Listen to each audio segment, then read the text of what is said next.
দেখো এবার আমরা 21 এবং 22 নম্বর প্রবলেম সলভ করব। তা আমাদের 21 নম্বর প্রবলেমে কি একটা ত্রিভুজ দেওয়া আছে, ত্রিভুজ পি কিউ আর, এর একটি মধ্যমা পিএল, একটি মধ্যমা কিউএম এবং একটি মধ্যমা আরএন।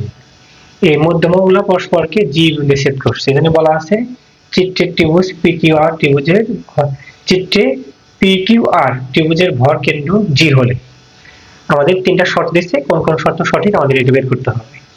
তো এটা শর্টকাটে মনে রাখা যায়, আবার একটু লং প্রসেসেও জানলে ভালো হয় আর কি, কারণ লং প্রসেস জানলে পরবর্তীতে শর্টকাটে নেমে থাকবে। দেখো, কারণ এই শর্তগুলা ইন্ডিভিজুয়ালি সিকিউতে আসে, আবার কি সংক্ষিপ্ত প্রশ্নেতে আসে। তো আমরা প্রথমে 1 নং প্রশ্ন সলভ করব। 1 নং কি বলছে এখানে, যে সঠিক কিনা 1 নং এটা আমরা দেখব।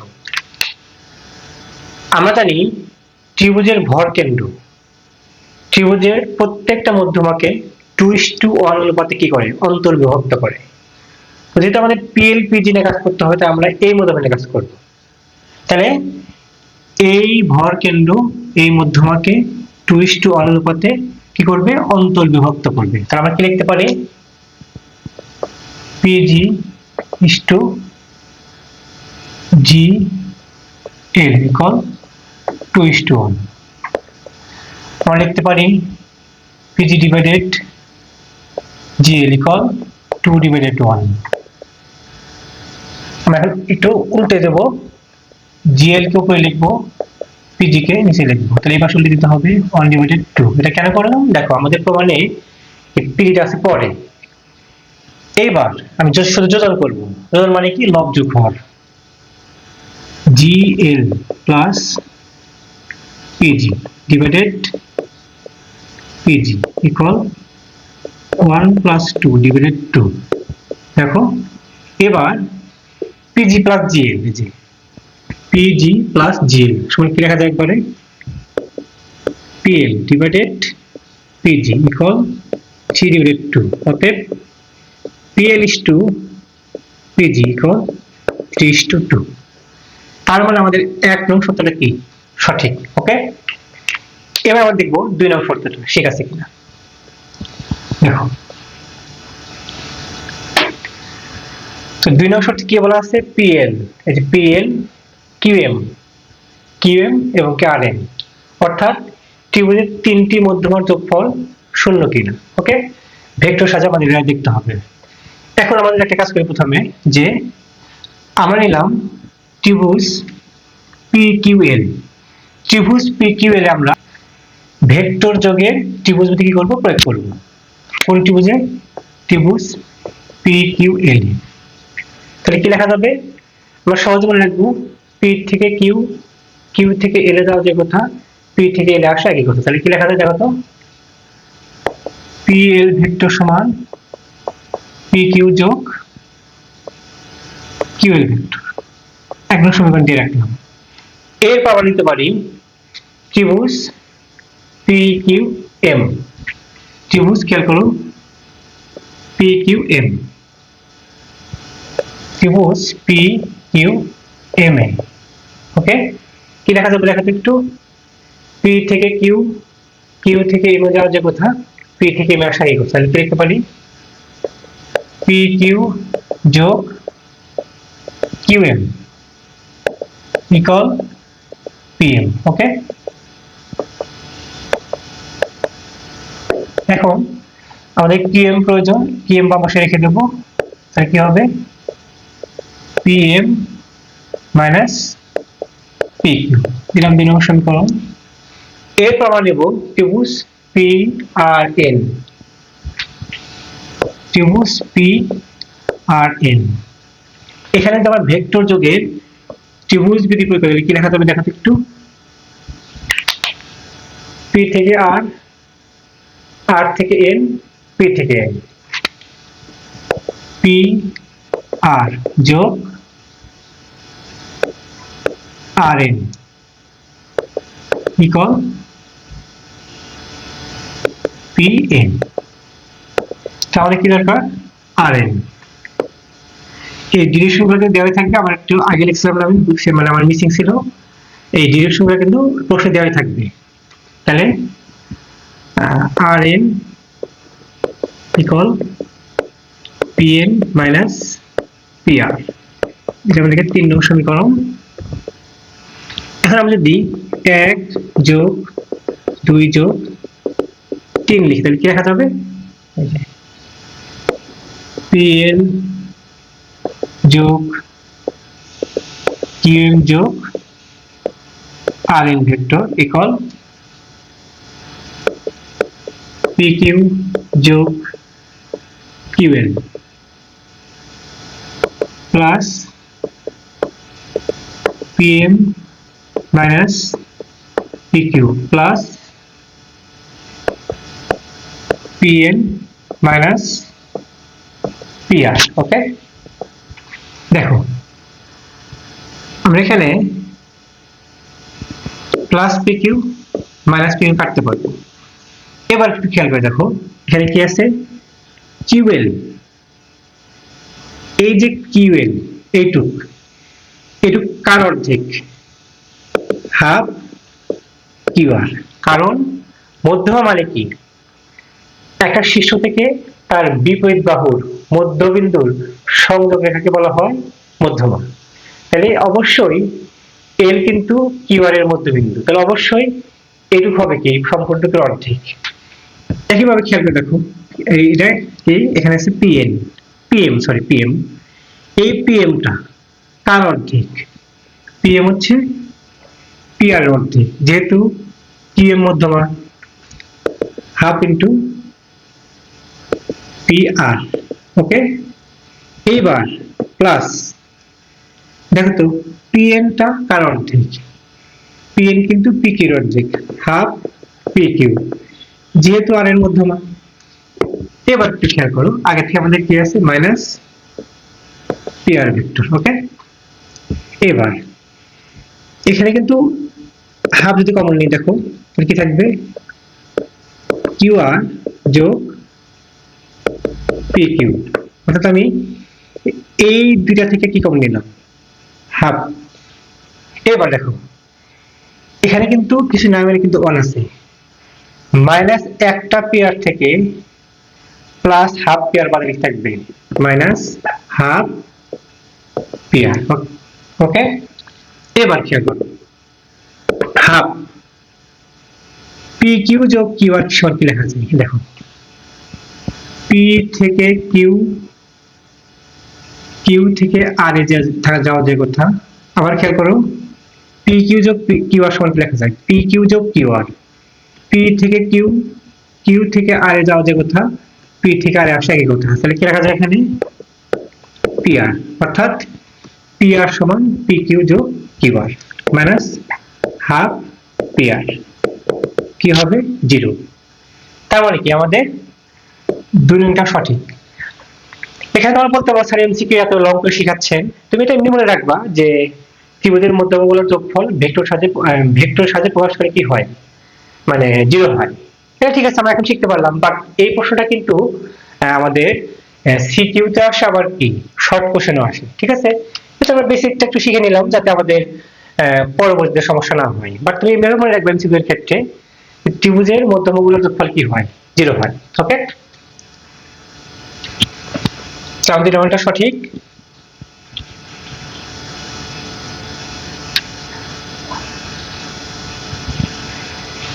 এবার দেখো আমাদের 3 নংটা কেমন হয়, কি বলছে, পি আর যোগ P Q equal P L. তাহলে আমরা একটা কাজ করি, এখানে ত্রিভুজ পি কিউ এল, ত্রিভুজ পি কিউ এল এ আমরা যদি ভেক্টর যোগের ত্রিভুজ যদি ইউজ করি কি লেখা যাবে, পি থেকে কিউ, কিউ থেকে এল এ যাওয়া যায় কথা, পি থেকে এল আসা একই কথা। তাহলে আমরা কি লিখতে পারবো, পি কিউ যোগ Q L equal P L. Okay, এবার খেয়াল করি তুমি এখানে পি কিউ রাখো তাহলে কি হবে, P L minus Q L. মানে এখানে পি কিউ রাখলাম কেন, এখানে প্রমাণে কিন্তু পি কিউ আছে। এবার দেখো ত্রিভুজ পি এল আর, ত্রিভুজ পি এল আর এই আমরা যদি ভেক্টর যোগে ত্রিভুজ যদি প্রয়োগ করি তাহলে কি হবে, পি থেকে এল, এল থেকে আর যাওয়া যে কথা, পি থেকে আর যাওয়া একই কথা। তাহলে কি লিখতে পারি আমরা, পি আর সমান পি এল যোগ এল আর। ওকে, এটা দিলাম 2 নং সমীকরণ। এখন আমরা যদি 1 এবং 2 যোগ দিই, খেয়াল করো তাহলে কি হবে, পি কিউ যোগ P R equal P L minus Q L যোগ পি এল যোগ এল আর। দেখো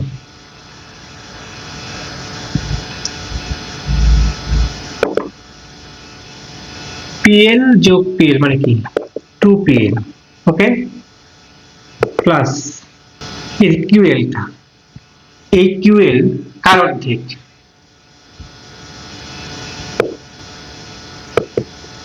এটা হলো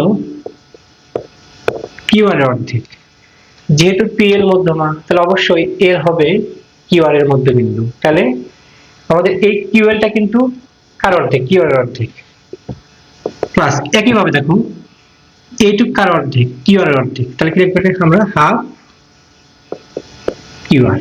ওকে, এটা গেল, কি থাকে এখানে 2PL, অর্থাৎ এই যে PR যোগ PQ ইকুয়াল কি 2PL। আমাদের কিন্তু 3 নংটা সঠিক। ওকে, এটাও ইন্ডিভিজুয়ালি শর্ট কোশ্চেন বা আমাদের অনেক সময় সিকিউতেও হতে বা কত দিয়ে দেয়। ওকে, এটা গেল হচ্ছে তোমার 21 নংয়ের ব্যাখ্যা।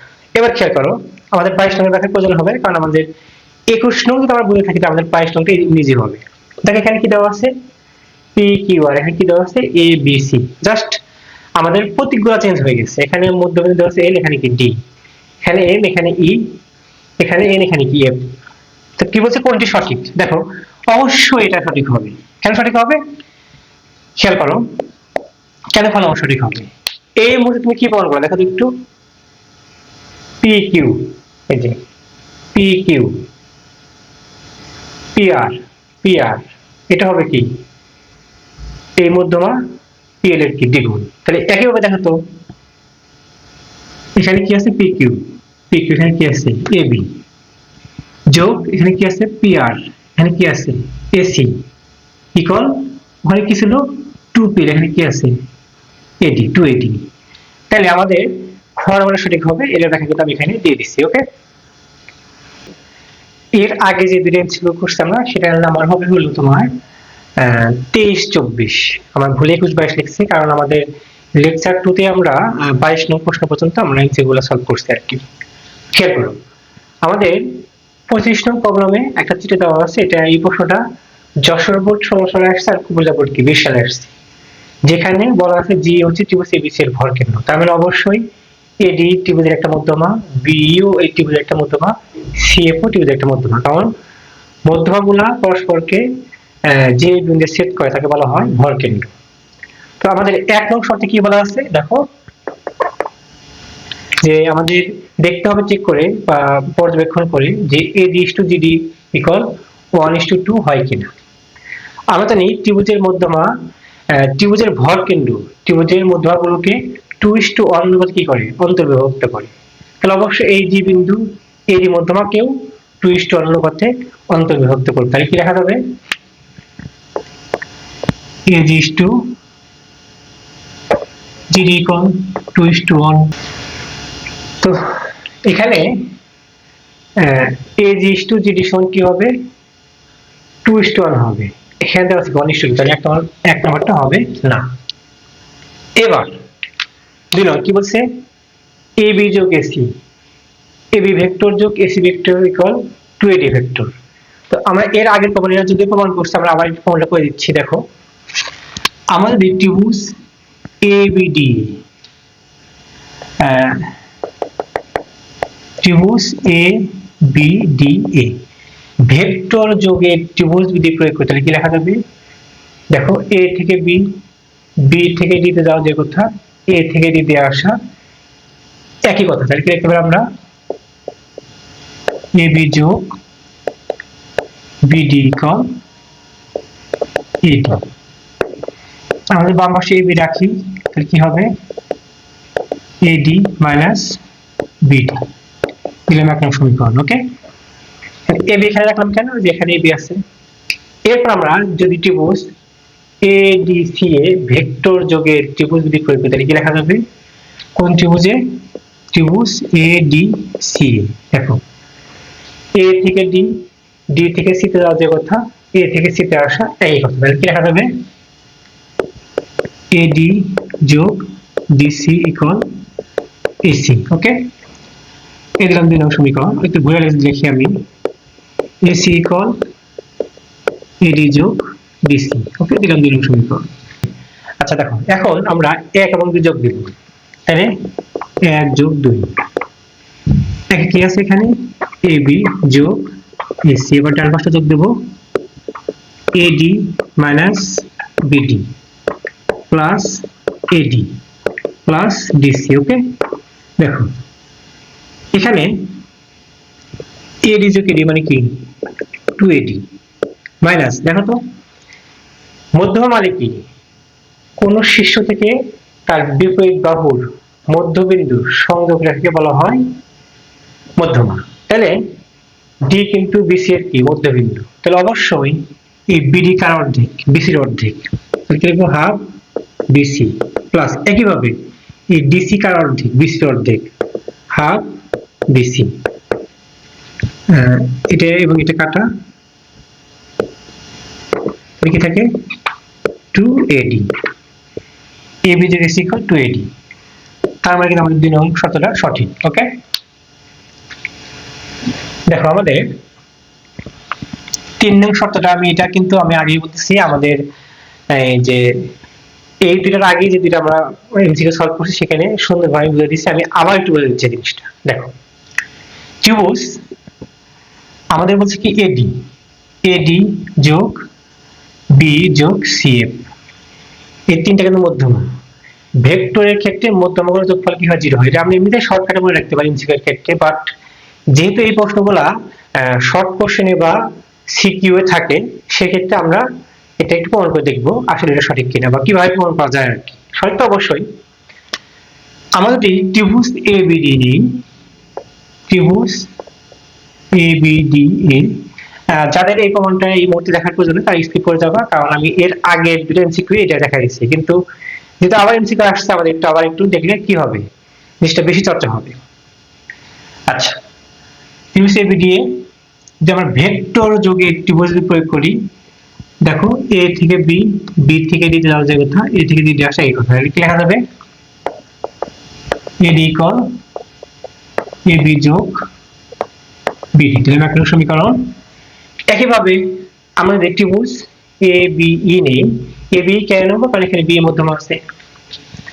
ত্রিভুজ এবিই এ আমরা যদি ভেক্টর যোগে ত্রিভুজ যদি প্রয়োগ করি, কি লেখা যাবে এ থেকে বি, বি থেকে ই তে আসা যে কথা, এ থেকে ই তে আসা এই কথা, কি লিখবো এবি যোগ বি ইকুয়াল এই। এর মানে মধ্যমা রাখতে হবে, তাহলে বি একটা মধ্যমা, যে এখানে রাখি তাহলে কি লেখা যাবে ই মাইনাস এবি। ওকে, এরকম 2 নং সমীকরণ। একইভাবে আমরা যদি ত্রিভুজ এসিএফ নেই, কেন এসিএফ নেব, কারণ এখানে সিএফ মধ্যমা আছে। ত্রিভুজ এসিএফ এ, দেখো এ থেকে সি, সি থেকে এ আসা যে কথা, এ থেকে এ আসা এই কথা, তাহলে এসি যোগ সিএফ ইকুয়াল এফ। তাহলে তুমি যদি সিএফ রাখো তাহলে কি হবে এফ মাইনাস এসি। ওকে, এটা 3 নং সমীকরণ। ওকে, এখন আমরা যদি এই তিনটা সমীকরণ যোগ দিই, তাহলে আমরা আগে বাম পাশে যোগ দেব, দেখো এডি যোগ বি যোগ সিএফ ইকুয়াল এবি যোগ বিডি প্লাস এই minus AB plus F minus AC. খেয়াল করো এখন প্লাস এবি মাইনাস এবি কাটলো। এবার একটু খেয়াল করো বিডি, ডি যেহেতু বিসি এর মধ্যবিন্দু, তাহলে বিডি কিন্তু বিসির অর্ধেক, তাহলে কি লেখা যাবে হাফ বিসি ভেক্টর। ওকে, প্লাস আবার খেয়াল করে দেখো একটু, এবার দেখো এই কার অর্ধেক, ই যেহেতু এসি এর মধ্যবিন্দু, তাহলে এই কিন্তু এসি এর অর্ধেক, হাফ এসি প্লাস দেখো এফ যেহেতু এ বি এর মধ্যবিন্দু, এফ এফ হবে বির অর্ধেক, হাফ এবি মাইনাস এসি কে ঠিকই রাখবো। ওকে, এবার একটু খেয়াল করো এখানে আছে একটা এসি, তার আগে আছে মাইনাস, আর এখানে আছে কি হাফ এসি, তাহলে মাইনাস একটা এসি থেকে প্লাস হাফ এসি বাদে লিখে থাকবে মাইনাস হাফ এসি, যেতে মাইনাস এক বড়। এবার আমি এখানে এই দুইটা থেকে আমি হাফ কমন নেব, তাহলে কি থাকবে এবি কে আগে লিখলাম এবং বিসি কে পরে লিখলাম, যেহেতু মাঝখানে প্লাস আছে, দুইটার আগে প্লাস আছে। এবার হাফ দেখো একটু ভালো করে, এ বি যোগ বিসি সমান কি লেখা যায় এসি, অর্থাৎ এ থেকে বি, বি থেকে সি তে যাওয়া যায় কথা, এ থেকে সি তে আসা যায় কথা, তাহলে এ বি যোগ বিসি সমান কি লেখা যায় এসি মাইনাস হাফ এসি, কি হবে 0। ওকে, তাহলে আমাদের কিন্তু 3 নম্বর সঠিক। তো এটা আসলে এত লং ভাবে মানে এমসিকিউ তো মনে রাখতে হবে না, জাস্ট মনে রাখবা যে ভেক্টরের ক্ষেত্রে ত্রিভুজের মধ্যমগুলোর যোগফল কি হয় 0 হয়, এবং এই যে 2 নম্বর দেখালাম আমি এ বি যোগ এসি কি হয় 2AD সমান হয়। এইভাবে লং প্রসেসরে দেখা দিলাম, এই প্রশ্নগুলো তো আমাদের বেসিকটা জানা প্রয়োজন, এবং এই প্রশ্নগুলো ইন্ডিভিজুয়ালি সংক্ষিপ্ত তো আসতে পারে, আবার কি তোমার সিকিউ তে আসতে পারে। এবারে 26 নম্বর, এটা অবশ্যই কি হবে ঘ নাম্বার, এই সেম জিনিস শুধু কি আমাদের প্রতীকগুলো চেঞ্জ, এই যে মধ্যমকের যোগফল পিডি তোমার কিউই যোগ আর এফ, এই মধ্যমকের যোগফল কি হবে 0, আমি তো এই মতো প্রমাণ করে দিলাম। তো ওকে, এই হলো 25 এবং 26 নম্বরের ব্যাখ্যা।